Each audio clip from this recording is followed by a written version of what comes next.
privilege actually that my first public address is actually here at home in Ghana, and I'm thankful for that. So, thank you. Thank you very much. I'm just waiting for the slides to come on the screen, if that's okay.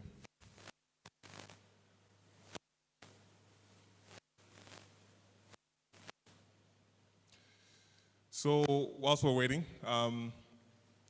so I'd like to share a few thoughts in the next few minutes. I'll try to keep it as interactive as possible. At the end, feel free to ask any questions, but I would like to keep this as interactive as possible.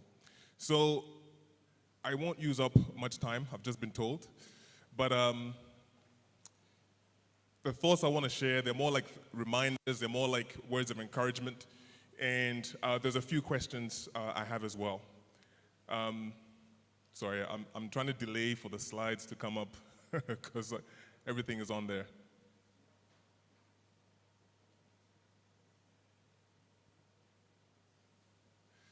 So there's a few questions I have, but to avoid the suspense, let me just say the questions. Sorry, I'm just being signaled over there. 1 minute? Okay. Whilst we're waiting for 1 minute, any questions?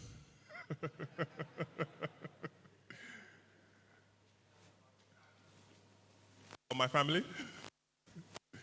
I'm from Ekropong Mountains.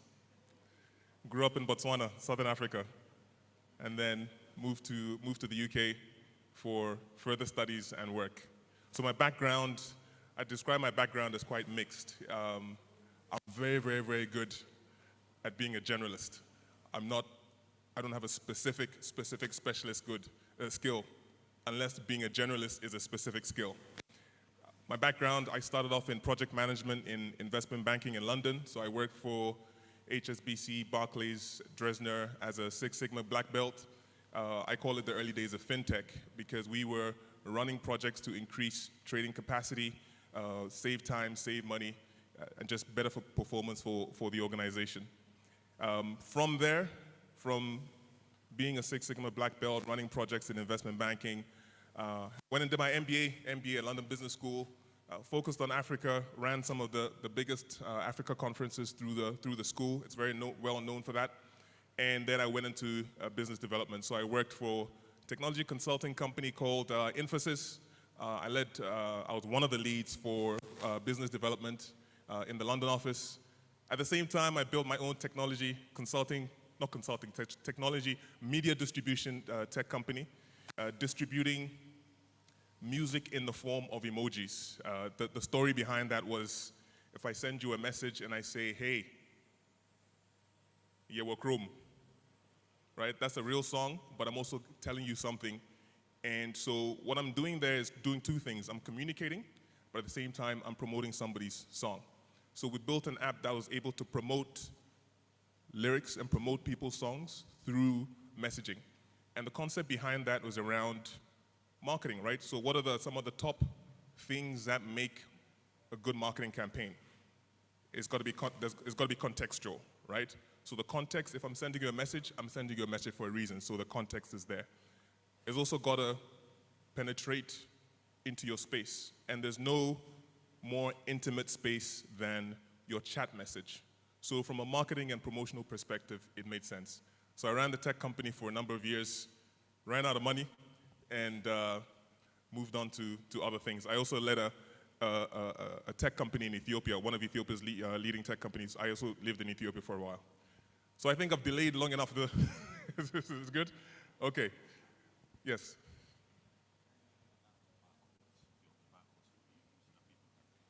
Okay.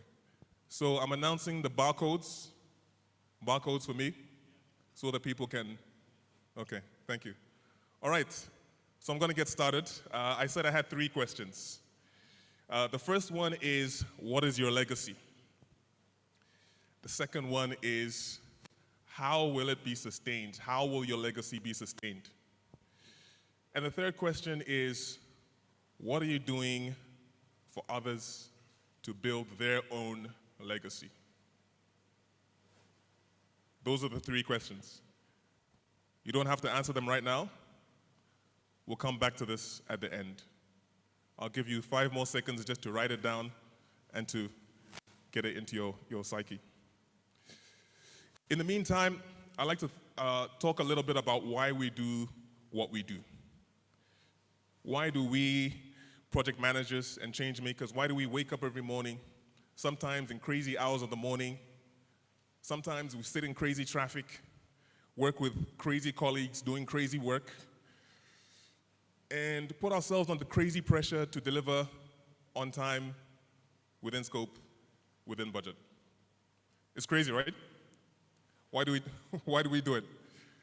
Well, my sisters always used to say to me, who told you to do that? It's your own fault. It's your own fault. Nobody told you to, unless somebody told you to become a project manager. So why do we as project managers do what we do? Why do we as change makers do what we do? Why does PMI bother, right? And I want to talk about 3 greats. The Great Pyramids of Giza, Great Zimbabwe, and the Great Wall of China. Sorry, that's not very clear, but the screens on the side I think are clearer.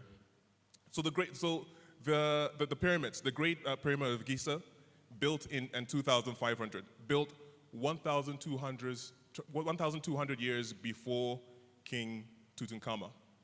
The thing is, everybody associates King Tutankhamun or King Tut with the pyramids. But the pyramids were a legacy that he found. He inherited this incredible legacy, which added to his own legacy, right? So he didn't actually do much to deserve it, in quotes. It was there thousands of years before he came. Needless to say, no one can articulate the crazy project management that went into building the pyramids. And legacy is a child of that. And the evidence is that we're talking about the pyramids today. So crazy project management led to legacy. Great Zimbabwe, built in 1500 BC, and it was built by the Shona tribe in southern Africa. It was so sophisticated that people all over the world couldn't believe who built it. They were like, nah, this could not have been built by Africans, right? I don't know why. I guess the Shona didn't worry too much about writing their name on the project, putting a plaque and say, Shona was here, or it was built by the Shona. Maybe it wasn't too important for them. Whether it was important to them or not, they left a legacy, and we're talking about it now. It was so long ago and so far away, I just wonder how they did it. Crazy project management. And then the Great Wall of China, built in 400 BC, and they continued building it for 1,800 years. So 1,800 years. So that's a project that's 1,800 years long. Crazy. So, and it was built by everybody, right? It was built by soldiers, it was built by prisoners, it was built by people in the local community. Everybody was bought into the vision. Everybody was bought into the legacy, regardless of how long it took. So, what am I saying? Sorry, I'm trying to catch my notes. So what kind of crazy vision or crazy project management went into this? Whatever kind it was, it worked. And the legacy is what we're talking about, that. The legacy is a child of the crazy project management, again, because, how do we know? Because we're talking about it today. Closer to home, we've got other examples of legacy. We've got the Larambanga Mosque, which dates back 1421. We've got National Theatre, 1992 or 1990. And we've got some interesting legacies that I think are extremely beautiful, but we don't typically think of them as projects, right? If you think of all our festivals, think of Ojira, think of Homo, think of the many intangible and process-driven events that we do, which have passed down from generation to generation, centuries to centuries. Funerals, weddings, with their specific Ghanaian nuances, right? Every year we rely on excellent project management for these events to happen successfully. And when these events don't happen successfully, we know, because everybody will talk about it. Oh, they didn't do this at the wedding. The process for this was wrong. That kind of thing, right? So again, crazy project management to keep things on track. So why do we do what we do? I think there are many reasons, right? Everybody will have their own response to that. But I think one thing is clear, which is that when we apply a good dose of craziness, we can give birth to some kind of legacy. Why do I think this is important? It's not really the legacy that's important. It's not the legacy itself. Although legacy is nice, it's nice for people to say, oh, this guy did this thing, and 100 years later, it's there. But really, I think it's because legacy is a byproduct of purpose and impact. And I think that's what we're really, really about. We're about the purpose, and we're about the impact. And that's why we bother. And legacy is simply a measure of that. Right here in this room, sorry, I meant to ask you guys before if I could put your images up. So I'm asking now if that's okay. Right. So right here in this room, I think there's some legacy that's being created. I think there's impact that's happening. Dr. Enyunam Bekpena at ECG, making sure that we keep the lights on so that people can study, people can work, people can make a legacy or build a legacy. Mr. William Tete, driving transformation at MTN Capital Projects so that we're making meaningful connections everywhere we go. Mr. Moses Adoko, spaceman, going all the way into space. Where's Moses? Or helping people go into space. You know, the thing about space technologies is that the primary purpose is obviously to get into space, but there's collateral benefits, which is all that space technology finds its way into our everyday lives to make our lives better. Whether you're talking about medical equipment, automobiles, all that research that they're doing just to explore is not wasted. It trickles down into our everyday lives. And this is the kind of stuff that Moses Adoka does. You know, last year, there was also someone sitting in this room, but now he's in another room all the way in Kenya, and that's Mr. Ebo Richardson, right? He led the Barclays APSA separation, the rebrand, and every time I tell somebody, oh, I'm going to Barclays, oh, I mean APSA, I remember Richard, right? Because he led that separation, and that's legacy. But it has not been easy. We know that, right? It has not been easy. The C word, COVID, it impacted a lot of us. Some of us really badly, some of us really painfully. And the thing is, even before COVID, we're dealing with a lot. Larger and larger complex, tighter and tighter deadlines, more complex things, more complex projects to run, currency fluctuations all over the place. And then COVID hit. And we all know what happened. Things got even more difficult. For example, I heard about a report, or read a report, McKinsey report that said that actually over 3 million women worldwide had to leave their jobs and focus on home because of COVID. And as an impact of that, they're 2 years behind, or 2 years behind men, rather. Is that right? Is that fair? I just heard Jumoke say no, and I agree that. So it's been tough. But now we're coming out of COVID, or should I say learning to live with COVID, whichever way we look at it, and there seems to be no respite. Our board of director, Ike, earlier talked about the megatrends, right? So we're coming out of COVID, learning to live with COVID, yet there are these megatrends that we have to deal with.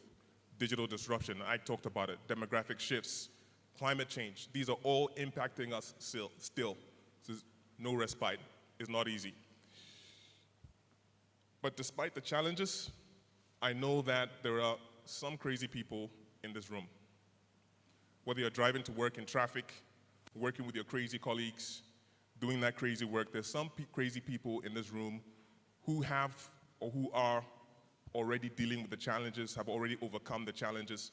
And that's the point of change makers. That's the point of project managers, right? From a PMI perspective, project managers and change makers are the people who are best positioned to deal with these kind of mega trends, mega impacts, because we know how to look at a situation, put two and two together, and transition through it and transition out of it. We know how to find a way. That's what we do as project managers and as change makers. And at PMI, we're also building our own legacy since 1969, when the profession was started. So PMI, as you probably know, is a for-purpose, not-for-profit organization, and we're all over the globe, working with organizations all over the globe. We're advancing careers, we're strengthening organizations, we're partnering with universities so that when kids come out of university, they have something to add, they can add value to their jobs, not just memorize content, but actually they know how to deliver. They know what execution is about. That's essentially project management. We're empowering change makers with new skills and new ways of working. And we're doing all this to maximize the impact like I talked about. So we're well positioned to support you, to support organizations and to support individuals and everyone in this room. We want to be crazy with you. We want to solve crazy problems. We want to do crazy things. And we want to sow with you into the lives of the rising leaders, the future generations.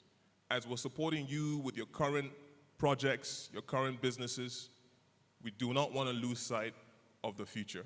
Because as you're building your legacy, who's going to look after your legacy, right? You're not going to be there to monitor your legacy forever. So it's in everybody's interest to make sure that we're sowing into the lives of the youth and essentially building the capacity for the future. So as you build your capacity, help us to help you by doing a few things. Number one, join the Ghana chapter. That's number one, if you're not a member already. And I'm not saying that for Jumoke's sake. I'm actually saying that because really, it's the chapter community that's the place where we share knowledge, we share experience, and we sharpen one another. Iron sharpens iron, right? Even if it takes 1,800 years. We got to put our heads down and we got to do it. Otherwise, how do we build an advanced and a sustained body of knowledge that's going to impact Ghana? In fact, there's some research that shows that a lot of organizations don't actually invest in professional associations. And I'm not talking just about PMI. I'm talking about companies that making sure that employees are part of some kind of professional body because, again, the community effect, the community impact is very, very beneficial.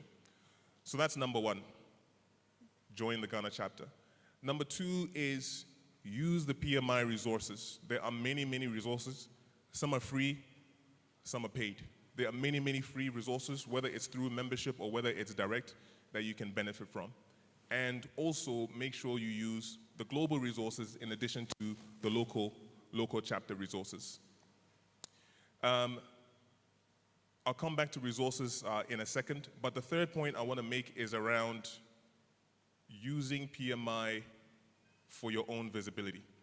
PMI, what we want to do is we want to tell the great stories of project management, and we know that there are many, many great stories happening in Ghana and across the continent.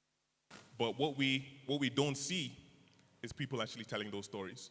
The good thing is we have a platform, an Africa-wide platform and a global platform to be able to help to push out that narrative to say, hey, this great thing is happening in Ghana. Hey, this great thing is happening in Africa.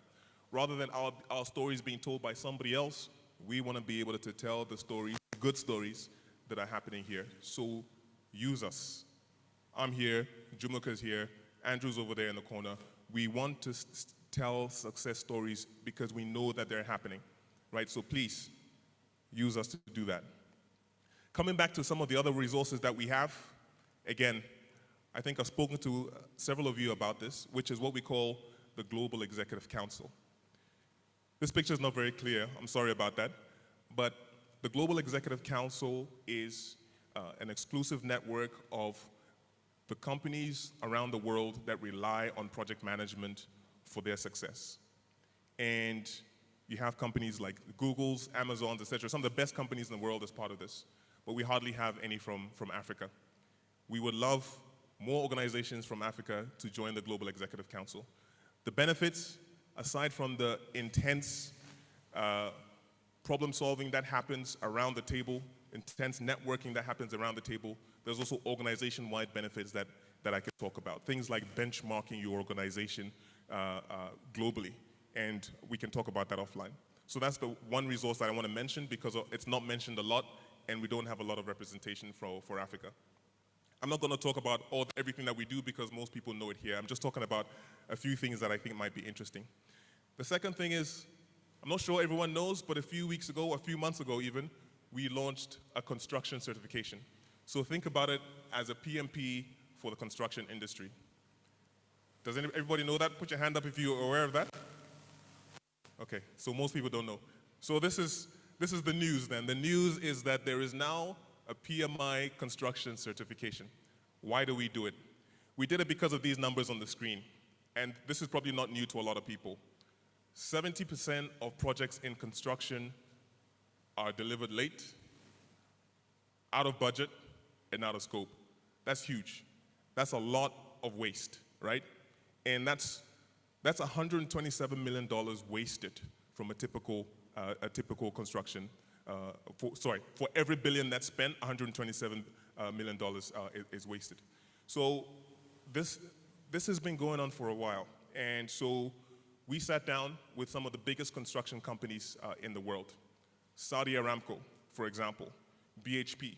Not only the construction companies, but also the construction institutions, right? So CII, for example. We sat down with the leading institutions and trainers in the construction sector. We interviewed 40,000 construction professionals and came up with this, let's call it the PMP for construction. That's not the name, but it's the easiest way to describe it. What is it? 7 e-learning courses, 3 micro-credentials, and 1 certification. The whole idea is that it's a certification that's created for the industry, from the industry. We didn't sit down and create it ourselves. Like I said, we had all these people all around the table, US Army Corp, Lean Construction Institute, all around the table to create this certification. And these 7 courses, this is what they are. They are the built environment in project communication, because some of the feedback that came from around the table was that communication is a big deal. I'm not going to read through all of those, but some of the key points are technology. We needed to focus a lot more on technology in construction, and several other points there, as you can see. So when it comes to building your legacy or enabling your legacy, these are just some of the ways that we can support. I mentioned youth. So whilst you're doing this, whilst you're focusing on your legacy, pay it forward, right? What are we doing to ensure that our legacies are secured in the future? Pay it forward by empowering rising leaders. Help the youth, not just 1 or 2, which is nice, but we have a lot of youth who have a lot of need. This data shows that actually, when we look at the demographics, again, it's not very clear, but the short version is, because I know I'm running out of time, the short version is, everybody knows this data, 70% of population in sub-Saharan Africa is under the age of 30, right? So 70% of 1.1 billion people, that's 800 million people. 800 million people, that's great, and we tend to call it the youth advantage. But really, it's only an advantage if all those millions of people have the right skills. If they don't have the right skills, it's a huge risk, right? Because imagine so many people who are unskilled, who are out of work, where does it lead to? So it's actually in our own best interest as organizations to have initiatives that really support the youth. Not just the 1 or 2, but we need a mass program to support the youth. What are we doing already as PMI? We have what we call PMI Future 50, where we identify youth who are leaders so that we can support them. This first image here, Misha Adi. I'm not sure if anyone knows Misha Adi from Jetstream Africa. It's actually a Ghanaian startup. She's doing amazing things with technology and innovation and distribution within Ghana and Africa. And we're doing the same with many, many youth and young leaders within Africa. Future 50 is one of the things. The other things that we're doing is what we call citizen development. Citizen development, some of you have heard about this already. It's a concept where you can build an app even if you're not a software developer. So we're working with, again, with universities and the youth to enable people to build technology, because again, everyone knows technology is where we are right now, and this is where the world is. So if you're not in that space of at least knowing how to build an app or use technology, you're at a slight disadvantage. The benefit here, as I mentioned, is citizen developer is you do not have to be a coder or a software developer to build an app. You can build an app using this citizen developer, using what we call low-code or no-code technology. And then we're also working with universities to help to train students on the CAPM. Most of you will probably know the CAPM, so I'm not going to touch on that too much. It's just the foundation level certification in project management. Next slide, I'm going to skip. This is basically how we work with universities. I've talked about enabling your legacy, and now I'm talking about how do we enable the youth through universities, as an example here. At every year of a university, from first year to fourth year, there's something for the youth. That's essentially what this is saying. So we've been working with the likes of Ashesi and several of the universities in Ghana to embed project management in the curriculum or have it as a side course so that the students can take it and add more value to your companies when they join, and also build their own capacity. Right, so we have a lot to do. We have a lot to do. And I think it's going to take a little bit of craziness. With some of the heroes that I mentioned, Moses wasn't here when I mentioned earlier. Some of the heroes that I mentioned, for example, Enyunam at ECG, what I want to ask, I don't know if Enyunam's in the room, but what crazy thing are we doing at ECG to not only keep the lights on, but actually to be a shining light across all of West Africa and across Africa?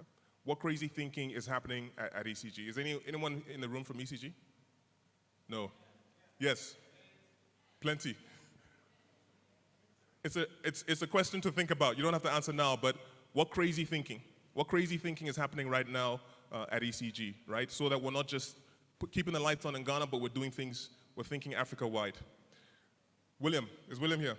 William from MTN? No, okay, so I want to ask the MTN colleagues, right? I know you guys are working hard, doing crazy things in the background so that we're communicating. But again, what crazy things are we doing? That's not just about voice and data, but it's about technology as a whole, right? Technology to help to move us forward as a continent, not just about talking, but actually about taking us further beyond what we're doing now. And Moses, it seems like you're already a crazy thinker. You have to be able to work at NASA, right? So how do you share that craziness with everybody else here, right? And again, that's a rhetorical question for you to think about. But all I'm doing is I'm encouraging us to think a bit crazy. Because if we don't, it's going to be status quo. If we don't, I don't know where the legacy is going to come from. If we don't, who's going to look after what we leave behind, right? So we've got to, I think a little bit crazy to get things done. So back to the questions. We're out of time, so we can't talk about this right now. But please do think about these things. I'm sure many of you have. So I'm going to end there. Sorry I had to rush it because of time, but I hope that has been somehow useful. Thank you very much for your time. Thank you.